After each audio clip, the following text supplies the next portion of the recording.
Salut tout le monde, j'espère que ça va. Suite à la petite vidéo de la Jag que j'ai présentée la semaine dernière, enfin, je l'ai filmée il y a 2 semaines, bon, peu importe, je voulais vous montrer ma dernière connerie en date, qui je trouve complète plutôt bien la Jag. Là je la regarde et je sais pas, j'hésite entre être content et un peu avoir envie de pleurer. Il y a un peu de tout, il y a une sorte de mix d'émotions qui est assez, assez palpitant, on va dire, pour moi.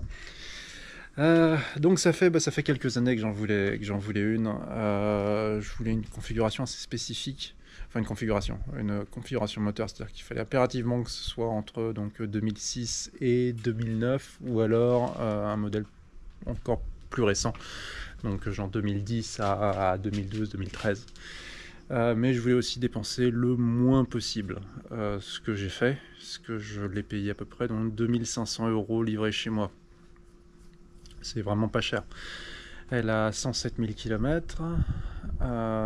Cosmétiquement, elle est plutôt en bon état, par le ciel de tour en var qu'il faudra refaire.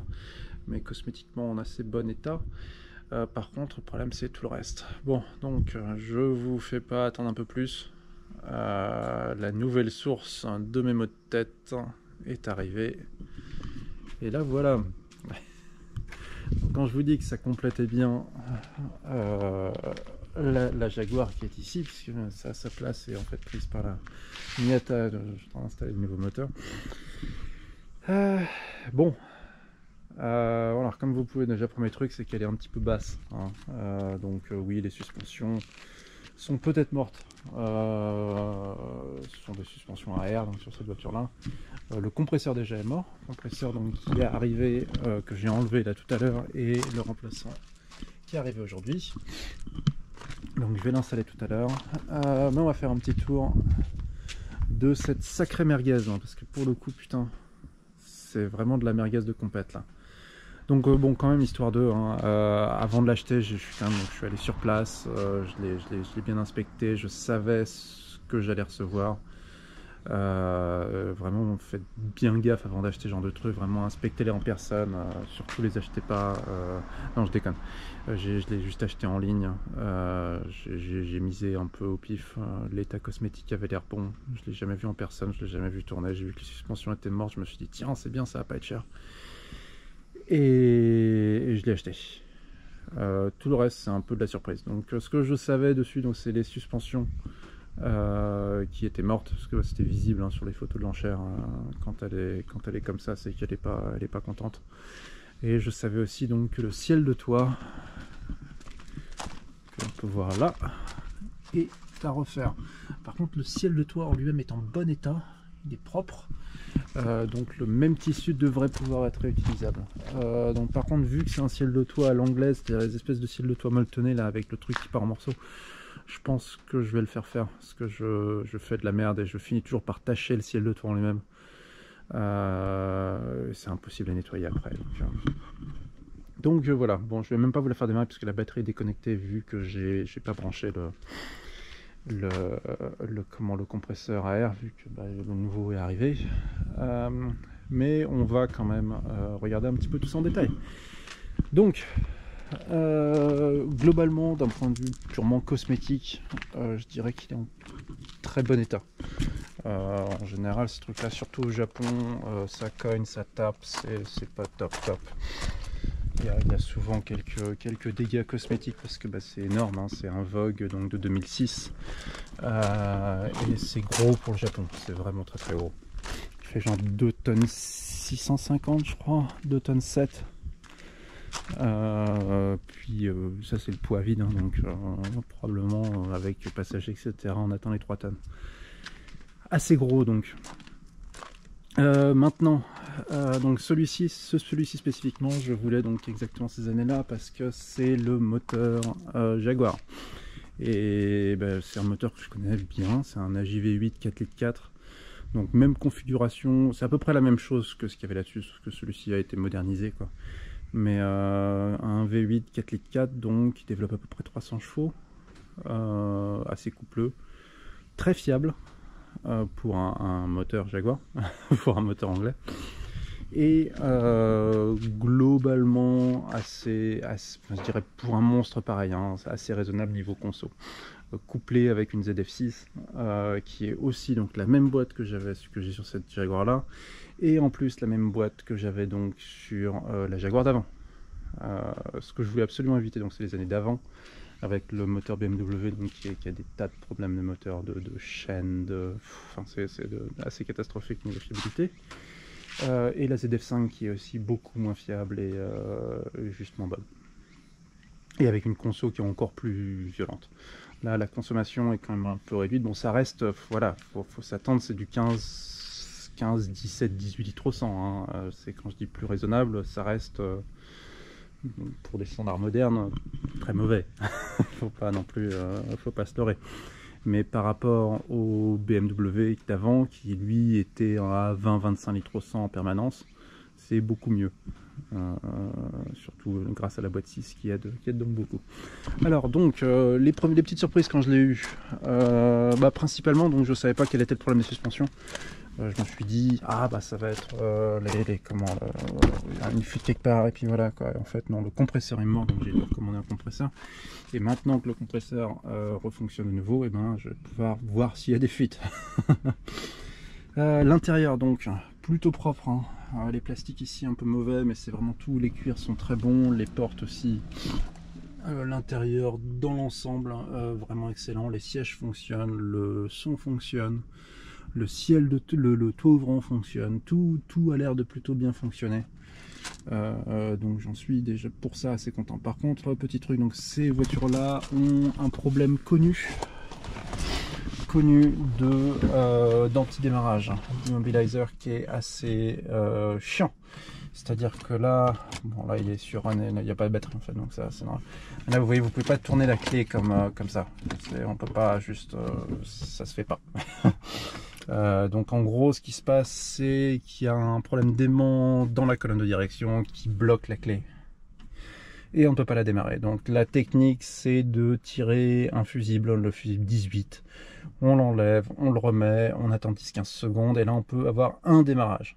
Si vous enlevez la clé, c'est fini. Donc tant que vous laissez la clé sur le contact, même le moteur éteint, vous pouvez la redémarrer autant de temps que vous voulez. Dès que vous enlevez la clé, il faut refaire le même cinéma avec le fusible 18. Une solution pour ça en fait, c'est de brancher un des câbles donc qui gère l'immobilizer, un des fils électriques, de le brancher sur le 12 volts, donc là la batterie est débranchée donc c'est pas les mêmes, mais le 12 volts des lumières, donc il y a une lumière en dessous là pour les pieds, le brancher là-dessus, donc à chaque fois que vous ouvrez la porte, la lumière d'intérieur s'allume, vous pouvez démarrer la voiture comme si de rien n'était. Ça bypass en fait le système d'immobilizer sans avoir à changer donc normalement la colonne de direction. Si vous le faites faire par le Jaguar Land Rover, faut compter 4000 boules à peu près, hein. Ils s'y donnent à cœur joie avec ce genre de problème. C'est 4-5 000 euros à peu près pour le changer en concession. Vous pouvez en trouver des colonnes de direction aux alentours de 600, 700 euros, 800 euros. Et le changer vous-même, mais juste tirer un petit fil sur un 12 volts quelconque et vivre comme ça marche très bien aussi. Donc voilà, je ne comptais pas le faire. Le Shaken, donc l'enregistrement s'est terminé hier, on est le 1er septembre, c'est terminé le 31 août 2023. Donc quelque chose me dit que ça n'a pas été dans cet état-là pendant trop longtemps, donc on verra si les suspensions à air ont pris ou pas. Et voilà, l'arrière très propre, super clean, le toit ouvrant fonctionne, il n'y a pas de fuite, il n'y a pas de rouille à part, alors de toute façon ils vont dégager, j'aime pas du tout cette espèce de repose-pied à la con. Donc les repose-pieds en eux-mêmes vont dégager, et de toute façon ils sont, surtout de l'autre côté c'est plus violent, j'ai pas la place pour passer, là c'est le radiateur de la Miata. Repose-pied ici, donc qui est classique, hein, complètement défoncé, complètement rouillé, mais de toute façon ces repose-pieds je trouve vraiment dénaturent vraiment la bagnole. Et ils vont dégager. Ma femme qui fait 1m53, elle va se démerder pour rentrer dedans. Elle verra quand elle fera comme elle peut. Donc, et ben maintenant on va remonter tout ça. avec le nouveau compresseur et espérer que tout fonctionne. Et peut-être en redémarrant la bagnole, peut-être qu'elle va remonter. Peut-être. Allez, on essaye, on croise les doigts. Ok, bon, chaleur étouffante.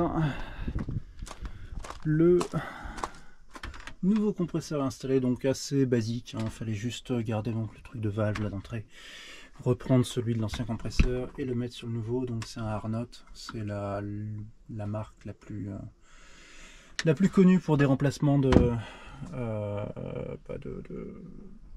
compresseurs comme ça. Et donc bah, j'ai rebranché la batterie. Est-ce que va me laisser démarrer déjà? Ça c'est un peu la question, c'est mystère. Hop. Allez.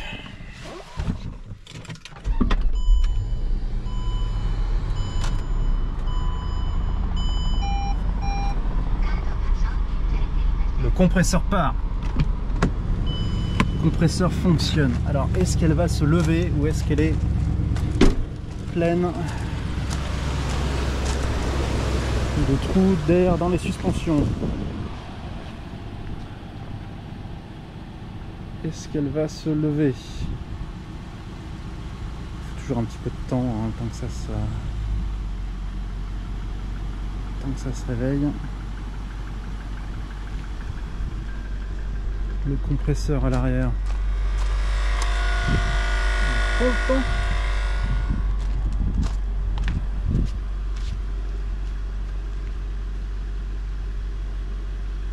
On va voir si elle se lève. Allez, lève-toi petite. S'il te plaît. Le compresseur fonctionne toujours, il y a 2-3 minutes à attendre, hein. En général,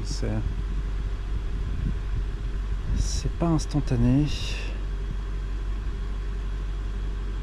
Lève-toi. Lève-toi petite. Je vais pas changer le relais non plus. Il file un autre relais avec. Je pense que je le changerai aussi. Oh, non. C'est bizarre parce que en fait quand on est comme ça là à attendre désespérément, on flippe toujours un peu en fait. On va la mettre sur position haute. Voir si la force à monter un petit peu.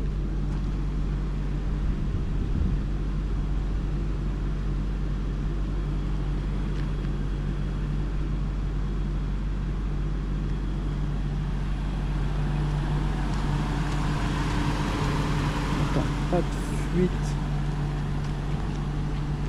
particulière.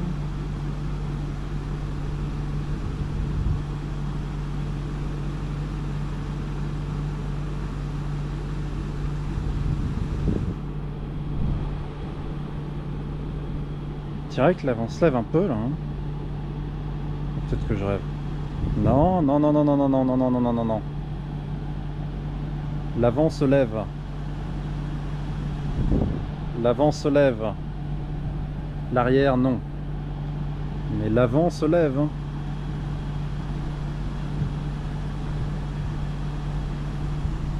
Allez. Lève-toi à l'arrière. Oui, l'arrière se lève. Allez, petit compresseur, vas-y. Allez, s'il te plaît.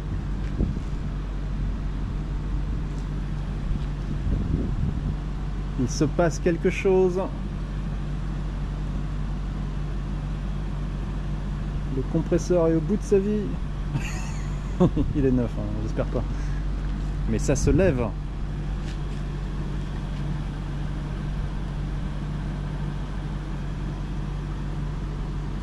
Désolé, hein, c'est vraiment la vidéo la moins palpitante qu'il puisse y avoir.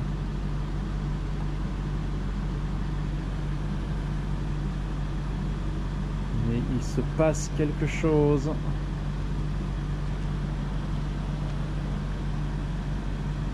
Je sais que les ranges elles se lèvent très lentement, hein. Ça c'est assez normal sur ces voitures là.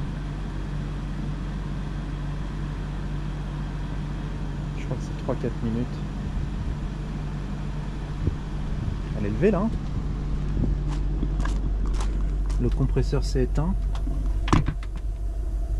Il y a des fuites. Je les entends d'ici.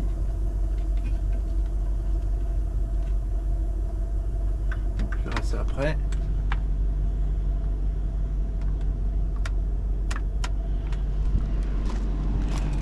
Mais là, elle est levée là. Hein. Là, on est d'accord. Je vais essayer de la mettre plus haute encore. Est-ce qu'il y a une erreur suspension, track brake fluid? Oui, je sais. Est-ce que je peux la mettre encore plus haut?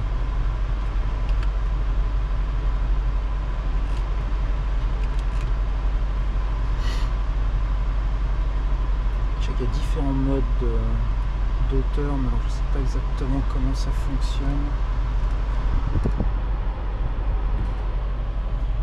Bon, là j'ai juste un check brake fluid. Petite fuite au niveau du compresseur, mais rien de grave. En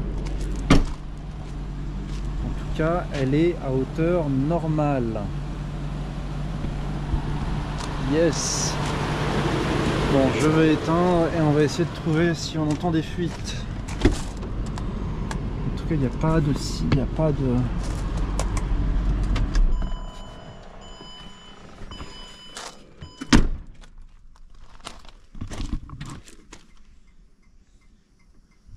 À l'avant, j'entends rien.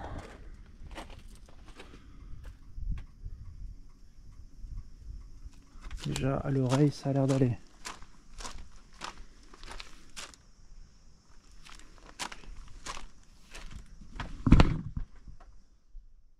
Même ici, en fait. Bon.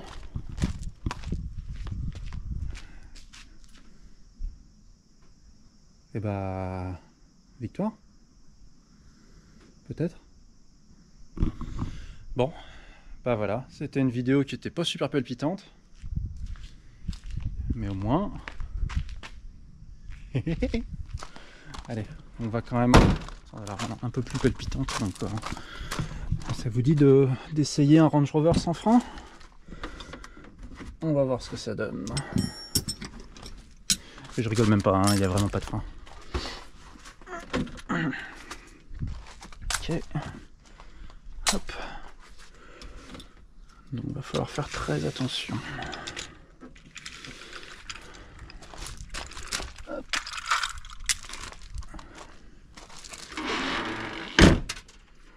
Ouais.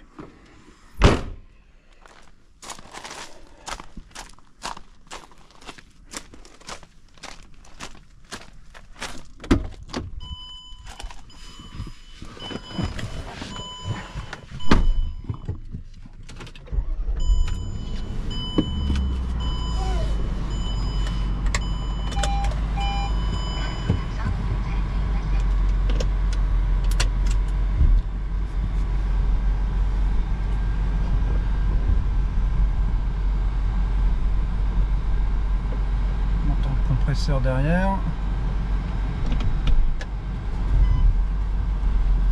Check brake fluid, je sais.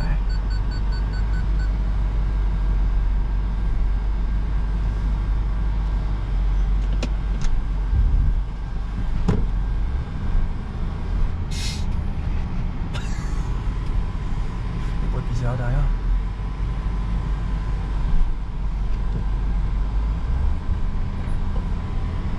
C'est la première fois que je le conduis. Est-ce qu'on peut le mettre à hauteur normale? Voilà.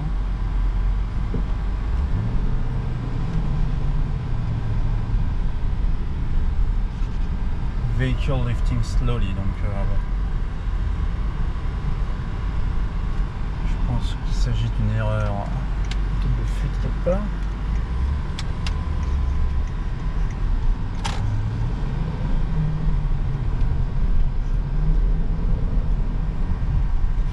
La boîte est super douce. Les freins sont vraiment à chier. Elle est censée être en hauteur normale. Très confortable, cela dit. Les freins sont vraiment finis. Ah, suspension fault. Voilà. bien un petit quelque chose quelque part.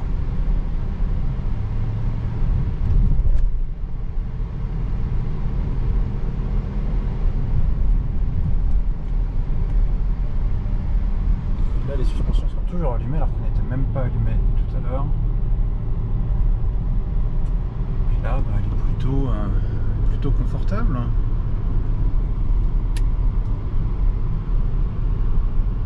Il y a vraiment une purge des freins à refaire par contre.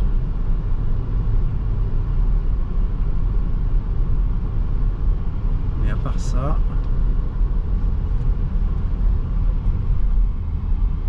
pas de frein, c'est...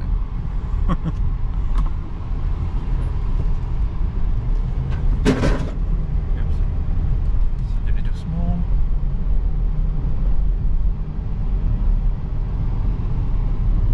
Est-ce qu'il y a du liquide pour nettoyer? Ouais. C'est tout propre.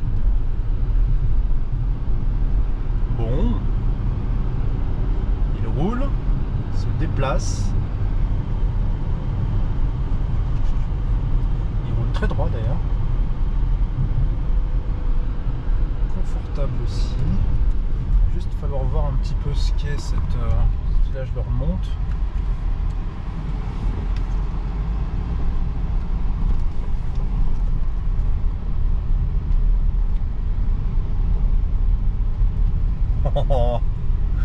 Et bah c'est pas mal tout ça. Il y a encore quelques trucs à faire, hein. Comme je disais, là je peux pas enlever la clé du contact, sinon bah, il faut refaire toute une danse avec les fusibles. Mais le confort est clairement très supérieur à ce que j'ai toujours avec le ML.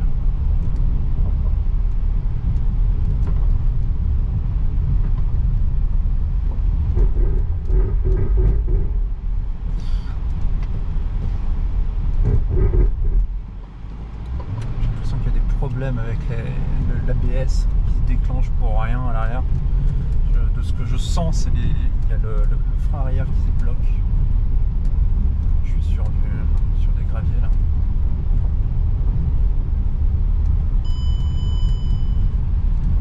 Slow down or vehicle will lower. D'accord? Très bon signe ça. Pourquoi est-ce qu'il me dit ça? Will lift when system cooled. D'accord. Ah, là il y a le compresseur qui remarche derrière. Bon, il y a bien bien un problème quelque part. Il y a bien une petite fuite et je pense que je sais ce que c'est en fait. Donc je vais essayer de voir ça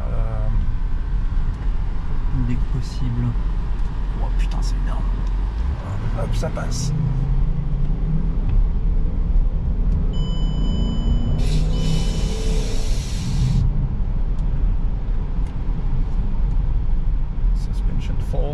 Bon, c'est pas encore fait, mais c'est quand même pas mal. Bref, sur ce, on va le garer à la maison et le ramener.